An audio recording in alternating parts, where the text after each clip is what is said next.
దేశంలో సోకాల్డ్ సెక్యులర్లు వీళ్ళ స్వలాభం కోసం కొంతమంది రాజకీయ నాయకులు కావచ్చు, కొంతమంది విదేశీ బిస్కెట్లకి కుక్కకు వేసే బిస్కెట్లకి ఆశపడినటువంటి కొంతమంది ఎవరైతే ఉన్నారో ఈ సెక్యులరిజం పేరు చెప్పుకొని తిరిగేటటువంటి వాళ్ళు, వీళ్ళందరూ ఒకటే సెక్యులర్, అంతా ఒకటే, అందరూ ఒకటే.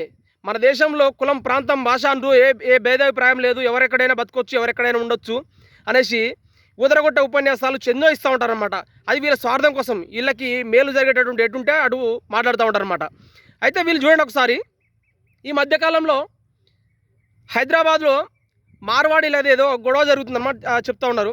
సరే అక్కడ ఏం జరిగింది అనేసి ఎవరికి తెలియదు, వీళ్ళకి కూడా సరిగ్గా తెలియదు, నాకే కాదు ఇప్పుడు దాని గురించి మాట్లాడేటోళ్ళు వాళ్ళకి కూడా సరిగ్గా తెలియదు అక్కడ అసలు ఏం జరిగింది, ఏం జరుగుతుందని కూడా. అయితే అక్కడ ఏదో గొడవ జరుగుతుంది, దాన్ని పట్టుకునేసి ఇలా రాజకీయ నాయకుల పబ్బం కట్టుకోవడానికి కొంతమంది ఈ సోకాల్డ్ మేధావులు అంటూ ఉంటారు కదా, ఈ మేధావులందరూ సోకాల్డ్ అంటే స్వయం ప్రకటిత మేధావులు, వీళ్ళందరూ కూడా దాన్ని పట్టుకునేసి ఒకటే ఇక అటు ఇటు తిప్పి ఈ హిందూ సమాజంలో చీలికలు తేవడానికి ప్రయత్నిస్తూ ఉంటారు అన్నమాట. చూడండి ఒకసారి, మార్వాడీలు అంటే వాళ్ళు సహజంగానే వాళ్ళు బిజినెస్ చేసుకుంటూ ఉంటారు అన్నమాట. సరే ఏ బిజినెస్ చేస్తూ ఉంటారు, అది ఒక మార్వాడీలకి సొంతం కాదు. బిజినెస్ అనేది ఎవరైనా చేసుకోవచ్చు, ఏమైనా చేసుకోవచ్చు, ఎవరి శక్తిని బట్టి ఉంటుంది అన్నమాట, వాళ్ళకు ఉంటుంది. అయితే అక్కడ చిన్న గొడవ జరిగితే ఆ గొడవని హిందూ సమాజంలో చీలికలు తేవడానికి ప్రయత్నిస్తూ ఉన్నారు. మళ్ళీ వీళ్ళు ప్రయత్నించేటోళ్ళు మళ్ళీ ఎవరో కాదు, మళ్ళీ హిందూ సమాజమే. ఎల్లో కొంతమంది సోకాల్డ్ మేధావులంటూ మేము మేధావులంటూ చెప్పుకుని తిరుగుతూ ఉంటారు కదా, బయటకు వచ్చేసి యూట్యూబ్ ఛానల్ పెట్టుకుని కొంతమంది, లేకపోతే ఏదో ఒకటి, వీళ్ళందరూ కూడా వీళ్ళ స్వలాభం కోసం హిందూ సమాజంలో చీలికలు తేవడానికి ప్రయత్నిస్తూ ఉంటారు అన్నమాట. కాబట్టి హిందూ సమాజమా, మనం ఎవరో ఏదో చెప్పిరనేసి వీళ్ళు మార్వాడీలని మనం ఏదో నిందితులుగా చూడడం, మార్వాడి గోబ్యాక్ ఏంది, ఇది మార్వాడి గోబ్యాక్ ఎవడాళ్ళు మార్వాడీలు, ఈ భారతీయులు, హిందువులు, ఈ సనాతన ధర్మంలో ఈ దేశానికి మూలవాసులు వీళ్ళంతా. ఒక్క మార్వాడి కాదు, మాదిగా, బెస్త, రెడ్డి, కమ్మ, కాపు ఎవరైనా సరే అందరూ కూడా ఈ భారతదేశంలో మూలవాసులు వీళ్ళంతా. వీళ్ళు ఎవరెక్కడైనా బతకొచ్చు భారతదేశం మొత్తంలో కూడా. కాబట్టి హిందూ సమాజమా, ఎవరో ఏదో చెప్పిననేసి ఈ మార్వాడీల మీద మనం ద్వేషం పెంచుకొని మనం ఏదో చేద్దాం అనుకుంటే అది తప్పది. కాబట్టి ఇటువంటి దొంగల మాటలు నమ్మేసి మనం ఈ మార్వాడీల్ని ఇదిగా చూడొద్దు. అయితే వీళ్ళకి నిజంగా చిత్తశుద్ధి ఉంటే, వీళ్ళు ఎవరైతే మార్వాడీల గురించి ఏదో పోరాటం చేస్తున్నాం అనుకుంటూ యూట్యూబ్లలో కొంతమంది వాళ్ళ పేర్లు కూడా నాకు చెప్పడం అవసరం లేదు ఇది.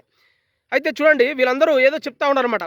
వీళ్ళకి నిజంగా చిత్తశుద్ధి ఉంటే హైదరాబాద్లో కొంతమంది, వీళ్ళ పేర్లు కూడా అవసరం లేదు, కొంతమంది కరెంటు బిల్లులు కడతలేరు. పాత బస్తీలో కరెంటు బిల్లులు కడతలేరు. కానీ చెప్తున్నాం మళ్ళీ, ఇక్కడ హిందువులు కాదు, ఇక్కడ హిందువులందరూ కూడా ఖచ్చితంగా ప్రభుత్వాలకు సహకరిస్తారు, ఎవరిని కూడా అన్యాయంగా దూషించారనమాట.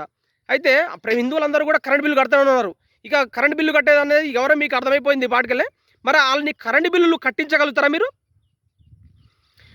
మార్వాడైనటోడు వాని బిజినెస్ ఏదో వాడు చేసుకుంటుండు, వానికి ఏదో అక్కడ ఏదో అయింది, చిన్న సంఘటన జరిగింది, అది వాడు చూడలే, నేను చూడలే, ఏదో ఎవడో చెప్పిండు అనేసి మనం ఏదో వాళ్ళ మీద ద్వేషం పెంచుకోవడం, ఇంకేదో చేస్తే తప్పిది. కాబట్టి హిందువుల ఎక్కడైనా కూడా మనం ఎవరు ఏది చెప్పినా కూడా అడ్డగోలు నమ్మి మన హిందూ సమాజంలో చీలికలు తెచ్చే ప్రయత్నం చేస్తే ఎవడైనా కానీ తోడకలు తీయాలి.